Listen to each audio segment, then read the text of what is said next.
اور کوئی ماں کے لیے اتنی برائی سوچے، تو یہ سود کی حرمت اللہ تعالیٰ نے ان آیات میں بیان فرمائی۔ اس کے بعد سورت کو ختم کرتے ہوئے سیکنڈ لاسٹ جو رکوع ہے وہ ہے آیت مدائنہ، یا ایھا الذین آمنوا اذا تداینتم بدین الی اجل مسمی۔ آیت مدائنہ کا معنی آپس میں مالی معاملات کرنا۔ تو مالی معاملات میں اللہ تعالیٰ نے یہاں پر احکام بیان فرمائے ہیں۔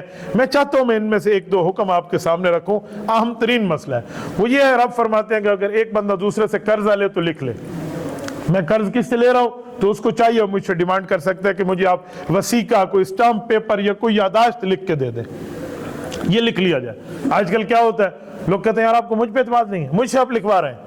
تو بھئی اعتماد کی بات نہیں ہے، اللہ جل شانہ کو حکم ہے، اس پر اعتماد اور بد اعتمادی کی معاملہ نہیں ہوتا۔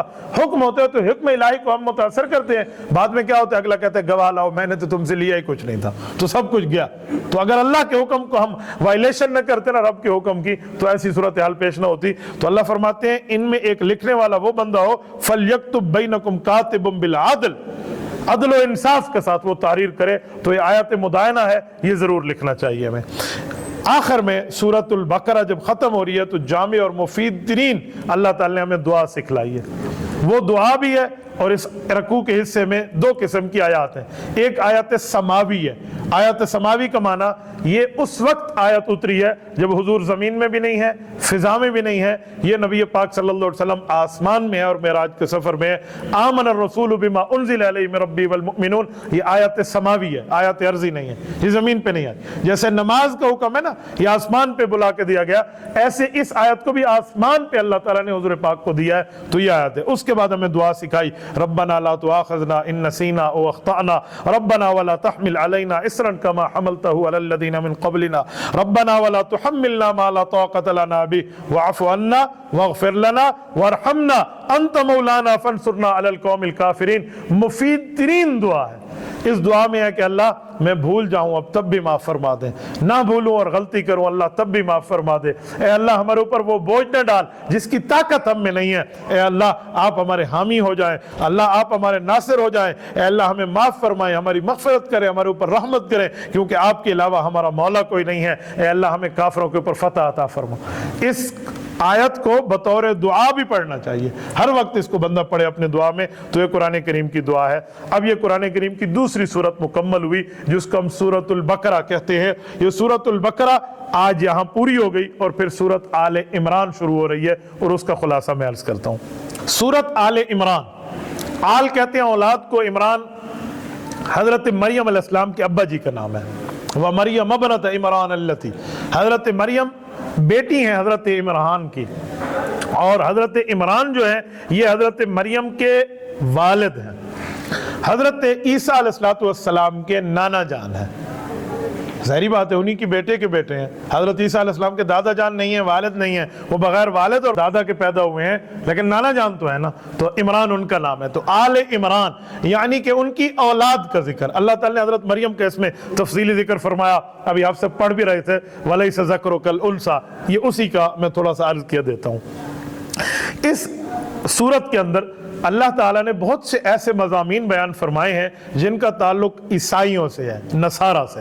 سورۃ البقرہ میں جتنے مضامین تھے اکثر کا تعلق یہود سے تھا، اس کا تعلق نصارہ سے ہے۔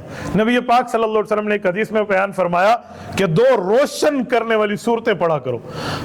صحابہ کرام نے پوچھا یا رسول اللہ دو روشن صورتیں کون سی ہیں؟ فرمایا سورۃ البقرہ اور سورۃ آل عمران۔ نبی پاک علیہ السلام اس کو پڑھا کرتے تھے۔ وہ 286 آیات پہ مشتمل ہے، یہ 200 آیات پہ مشتمل ہے، اور اس کے 20 رکوع ہے، تو یہ 200 آیات پر مشتمل سورۃ آل عمران ہے۔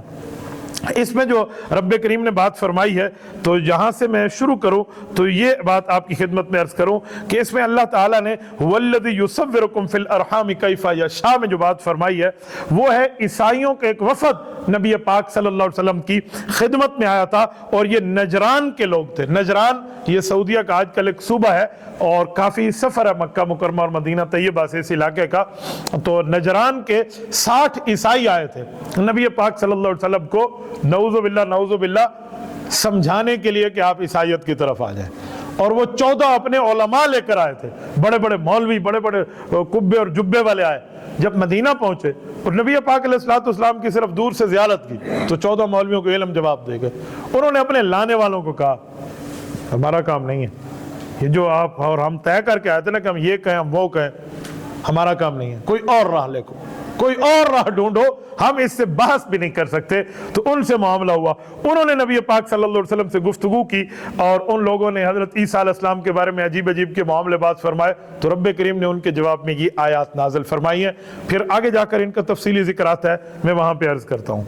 اس کے بعد آگے نبی پاک صلی اللہ علیہ وآلہ وسلم نے ان سے بات کرنے کے لیے اعلان فرمایا کہ تم بات کرنے ہو تو آؤ کرو. تو مولوی چپ ہو گئے ان کے.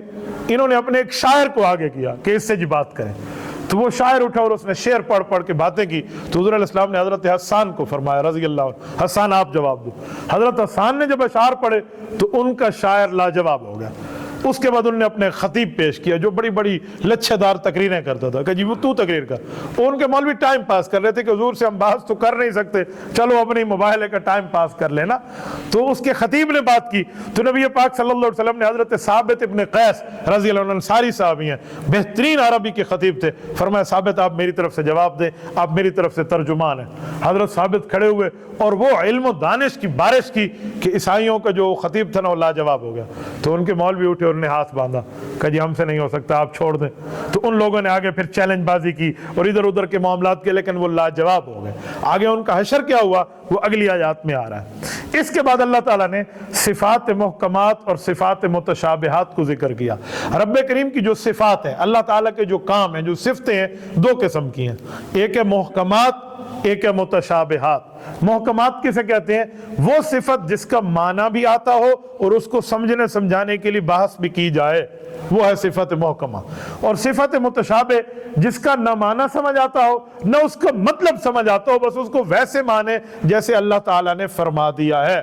اب دیکھیں اللہ تعالیٰ کی دیکھنا ہے, اللہ کا سننا ہے, اللہ تعالیٰ کا بولنا ہے, لیکن اس میں قرآن کریم میں آتا ہے ید اللہ فوق ایدیہم, اللہ کی ید کی طرف صفت ید جس کو اردو ترجمے میں ہاتھ کہا جاتا ہے, یا یوم یکشف عن ساق پینڈلی کی تجلی کی بات ہوتی ہے. متشابہ ہے, اس کے اوپر ایمان رکھنا ہے پر ہم نے بحث نہیں کرنی. تو ان دونوں کی بات فرمائی اللہ تعالیٰ نے. اب اہل کتاب کے جرائم کے متعلق رب کریم نے بات فرمائی کہ یہ جو غلط لوگ ہیں نا, یعنی کہ اس زمانے کے یہود اور عیسائی, انہوں نے تو اپنے نبیوں کو قتل کیا تھا. وَيَقْتُلُونَ النَّبِيِّينَ بِغَيْرِ الْحَقِّ, انہوں نے انبیاء کو قتل کیا تھا. تو آپ لوگ ان کے ساتھ اپنے تعلقات نہ رکھو, اللہ نے منع فرما دیا. اور پھر لَا يَتَّخِذِ الْمُؤْمِنُونَ الْكَافِرِينَ أَوْلِيَاءَ میں فرمایا کسی کافر کے ساتھ مؤمن تعلقات نہ رکھے. اب تعلقات کی کئی قسمیں ہیں. ایک تعلق ہے دلی محبت کا, یہ کسی کافر سے رکھنا حرام ہے. ایک تعلق ہے ان سے کاروباری حد تک رکھنا. تو کاروباری حد تک کس کافر سے تعلق رکھا جا سکتا ہے, کس سے نہیں, اس کے لیے وقت کے ماہرین بتا دیتے ہیں کہ وہ کافر جو اپنے مال اور دولت کو اسلام اور نبی اور شریعت کے خلاف استعمال کر رہا ہو تو اس کافر سے تجارتی لین دین بھی جائز نہیں ہے. ہاں جو کافر صرف اپنے لیے وہ گھر کا گزر بسر کا معاملہ کر رہا ہے تو اس سے مالی تجارت کا معاملہ کیا جا سکتا ہے. اس دور کے اندر قادیانیوں سے کسی قسم کی لین دین کرنا یہ علماء کرام نے حرام فرمایا, کیونکہ وہ اپنے کام کو حضور علیہ السلام کی ختم نبوت کے خلاف استعمال کرتے ہیں. یہ اس وقت جتنے اسرائیلی پروڈکٹ ہیں, جتنے اسرائیلی مصنوعات ہیں, اس کے بائیکاٹ کا اعلان کیوں ہے؟ سیدھی سی بات ہے کہ ہم وہاں جا نہیں سکتے فلسطین کی حفاظت کے لیے, سرحدات بند ہیں, ویزاز کے معاملے ہیں, حکومتی پابندیاں ہیں, یہ حکومتوں کے کام ہے. لیکن جتنا ہم سے ہو سکتا ہے وہ تو کریں, دعائیں ہو سکتی ہیں وہ مانگیں, مالی تعامل ہو سکتا ہے وہ کریں, اسرائیل کی مصنوعات کا بائیکاٹ کریں, ان کی چیزیں بند نہ لیں. یہ پیپسی, یہ کوک, یہ 7 اپ, یہ ڈیو, یہ سپرائٹ نہیں پیئیں گے تو کون سی موت پڑ جائے گی. مجھ سے ایک شخص نے ایک دن کہا, پنجاب کی بات کر رہا ہوں, کہ جی ایک بوتل 100 روپے کی میں لیتا ہوں, اس سے کون سا فلسطین کا نقصان ہوگا یا اسرائیل کا فائدہ ہوگا؟ میں نے کہا میرے بھائی آپ کا درد دل اپنی جگہ, لیکن ایک بات کہتا ہوں, ایک 100 روپے کی 2 کلاشنکوف کی گولیاں آتی ہیں, وہ اسرائیل نے خرید کے کسی مسلمان بچے کے سینے میں اتار دی. آپ اور ہم نمازیں پڑھ کے کمر تختہ بھی کیے ہوئے ہو نا, اور اللہ کے دربار میں وہ 2 گولیاں آ گئی تو ہماری بخشش مشکل ہو جائے گی. تو ہم جتنا ہو سکتا ہے اتنا تو ان سے بچیں. تو اسی لیے کس کافر کے ساتھ تعلقات رکھنے ہیں اس کی تفصیل ہے. اس کے بعد اللہ تعالیٰ نے حضرت مریم اور ان کے والد اور ان کی والدہ کے معاملات کو بیان فرمایا.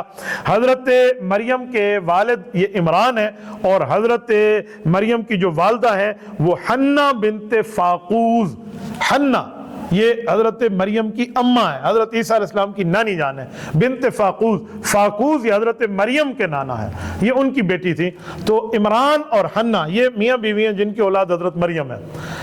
حضرت حنہ ایک دن بیٹھی ہوئی تھی اور پانی کے کنارے بیٹھی تھی اور دیکھا پانی کو اور متاثر ہوئی اللہ قدرت سے، تو منت مانگی، کہا اللہ مجھے بیٹا دینا تو میں اس بیٹے کو بیت المقدس کی مسجد اقصیٰ کی خدمت کے لیے وقف کر دوں گی۔ کیوں؟ وہاں ایک چڑیا اور ایک چڑی بیٹھی ہوئی تھی، ایک چڑا اور ایک چڑیا، یہ آپس میں بیٹھے ہوئے تھے اور چہک رہے تھے۔ تو ان کی والدہ کوئی اولاد نہیں تھی نا، تو ان نے ان کو دیکھا نا، دیکھو اپنے بچوں کو کھلا رہے ہیں اور یہ دونوں کھیل رہے ہیں، تو ان نے یہ منت مان لی اس کو دیکھ کے، اللہ انہیں اولاد دیے مجھے بھی اولاد دے، اللہ مجھے بیٹا دے تو میں بیت المقدس کی حفاظت اور خدمت کے لیے وقف کروں گی۔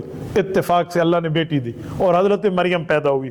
ان کے دل میں آیا کہ بیٹی، اب بیٹیوں کو تو وہ لیتے نہیں ہیں خدمت کے لیے خاتون کو، اور میں نے تو بچہ مانگا تھا، اللہ نے بیٹی دے دی۔ تو رب نے فرمایا وَلَيْسَ الذَّكَرُ كَالْأُنثىٰ، جو بیٹا آپ نے مانگا تھا نا، اس طرح کی بیٹی ہم نے جو آپ کو دی ہے نا، یہ کئی بیٹوں پہ بھاری ہے، ایسا نہیں ہے۔ اور بعض اوقات ایسا ہے، بعض خواتین میں اللہ تعالیٰ نے وہ صفات رکھی ہوتی ہیں جو اللہ تعالیٰ نے اس وقت کے مرد میں بھی نہیں رکھی ہوتی، ایسی صفات اللہ ان خواتین میں رکھ دیتے ہیں۔ اور خاتون میں بعض اوقات جملہ ایسا بول دیتی ہیں کہ اس کے جملے میں وہ صفت ہوتی ہے جو مرد کے جملے میں نہیں ہوتی۔ نبی علیہ السلام جب تشریف لائے تھے نا عمرۃ القضاء سے پہلے، صلح حدیبیہ جب ہوئی تھی، تو احرام مدینہ سے باندھ کر آئے، راستے میں کفار سے صلح ہوئی، بغیر عمرے کے واپسی ہونے لگی، تو صحابہ کرام کے لیے مشکل ہو گیا تھا کہ ہم بغیر عمرے کے اپنا سر منڈائیں اور احرام کھول دیں۔ تو نبی علیہ السلام نے اعلان تو فرما دیا، لیکن اب اٹھنا ان کے لیے مشکل ہو گیا کہ عمرہ بھی نہیں کیا اور ایسے واپس جائیں، چلو ٹھیک ہے اگلے سال آئیں گے۔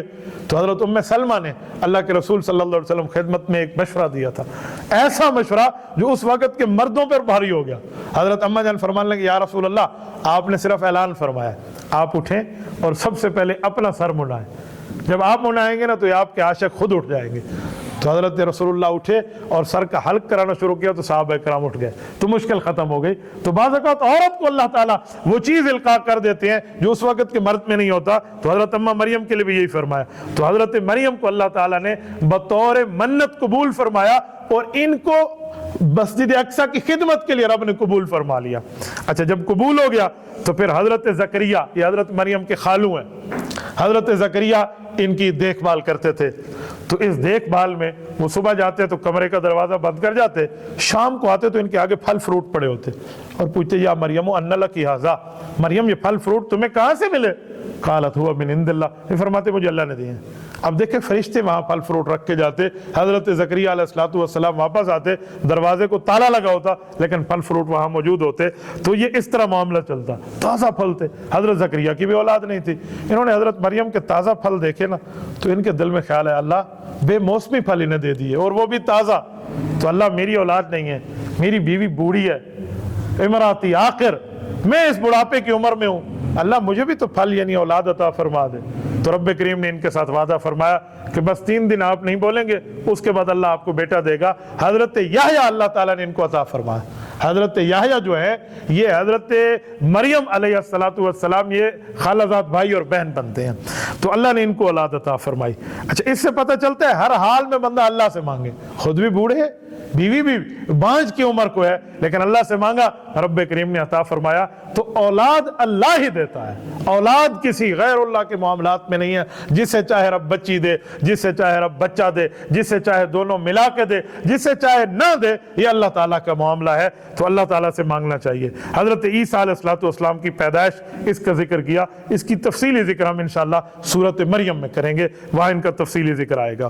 اس کے بعد حضرت عیسیٰ علیہ السلام کی آسمان پہ اٹھانے کا ذکر اس پارے میں ہے۔ آسمان پہ اٹھانے کا کیا معاملہ؟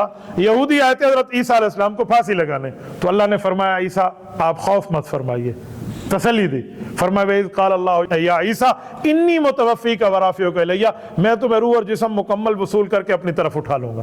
اب اپنی طرف کا کیا معنی؟ اپنی طرف کیا اللہ کی کوئی طرف ہے؟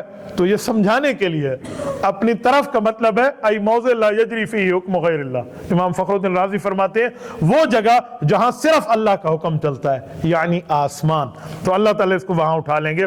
تو اہل سنت والجماعت مسلمانوں کا نظریہ ہے کہ عیسیٰ علیہ السلام آسمان پہ ہیں وہ واپس تشریف لائیں گے، بطور امتی آئیں گے اور آ کر نبی پاک صلی اللہ علیہ وسلم کی دین کی تجدید کریں گے، حتیٰ کہ تمام مسلمان ان کی تائید میں نکل کھڑے ہوں گے۔ تو اللہ تعالیٰ ان کو ایک مقام عطا فرمائے گا۔ کسی قسم کی کوئی پھانسی والا معاملہ نہیں ہے، جیسے کرسچینٹی کی بات ہے، اسلام کے مطابق وہ غلط ہے۔ اب اس آیت میں جو اللہ تعالیٰ نے مباہلے کی بات فرمائی، اسی نجران کے عیسائیوں کی جو بات کر رہا تھا، ان کو نبی علیہ السلام نے مباہلے کی دعوت دی۔ اچھا تم لوگ ہمیں سمجھانے آئے ہو کہ ہم اسلام چھوڑ کے کفر کی طرف آ جائیں، آؤ پھر ہم سے مباہلہ کرو۔ مباہلے کا کیا معنی ہے؟ تم بھی اپنے آپ کو میدان میں لاؤ، میں بھی لاتا ہوں، اور اللہ سے رو کے دعا مانگتے ہیں، اللہ ہم میں جو سچا ہے اس کی مدد کر، جو جھوٹا ہے اس کے خلاف اپنا عذاب اتار۔ تو جب مباہلے کی تیاری ہونے لگی اور نبی پاک علیہ السلام نے تیاری فرمائی، تو اس وقت ان کے جو 14 علماء تھے ان عیسائیوں کے، انہوں نے کہا کہ ہم اپنی آنکھوں سے دیکھ رہے ہیں، اگر تم نے ان کے ساتھ مباہلہ کر لیا نا، آسمان سے آگ آ کے تمہیں جلا دے گی، معافی مانگو اور اس کے ساتھ معاملہ ختم کرو۔ تو وہ پاؤں میں گر پڑے، جزیہ دے کر انہوں نے صلح کر لی، مباہلہ نہ ہو سکا۔ اور اس تیسرے پارے کی آخری آیت وَإِذْ أَخَذَ اللَّهُ مِيثَاقَ النَّبِيِّينَ، اس آیت میں اللہ تعالیٰ نے جو بات فرمائی ہے وہ یہ ہے کہ جب کائنات پیدا ہو رہی تھی تو اللہ نے تمام انبیاء کرام کو جمع کیا اور اعلان فرمایا کہ اے میرے نبیوں، میں تمہیں کتاب اور حکمت دوں گا، نبوت دوں گا، رسالت اور پیغمبری دوں گا، لیکن تمہارے دور پیغمبری اور تمہارے کلمے کے دور میں، تمہارے نبوت کے زمانے میں محمد الرسول اللہ صلی اللہ علیہ وسلم تشریف لائیں۔ ثم جاءکم رسول لتؤمنن بہ ولتنصرنہ، پھر تم نے اپنے کلمے کو چھوڑ دینا ہے، حضور کا کلمہ پڑھنا ہے۔ ان سے اللہ نے وعدہ فرمایا، لیکن حضور پاک اپنے وقت میں آئے پر حضور کی شان کا اظہار کیا کہ اتنی بڑی حضور کی شان ہے کہ سچے انبیاء کے دور میں حضور آ جائیں تو سچے نبی کا کلمہ نہیں چلتا، سچے نبی کی نبوت نہیں چلتی، حضور کی نبوت چلتی ہے۔ تو پتہ چلا حضور کی موجودگی میں سچے نبی کی نبوت نہیں چلتی، تو حضور کی موجودگی میں مرزا جھوٹے کی کیسے چلے گی؟ اس لیے تو ہم قادیانیوں پر رد کرتے ہیں کہ وہ جھوٹا ہے جو ختم نبوت کا انکار کرتا ہے۔ سچے نبی کی نبوت حضور کی موجودگی میں نہیں چل رہی تو جھوٹے کی کیسے چل سکتی ہے؟ یہ تیسرے پارے کا خلاصہ تھا۔ اللہ آپ کو اور ہمیں صراط مستقیم عطا فرمائے۔ وآخر دعوانا ان الحمد للہ رب العالمین۔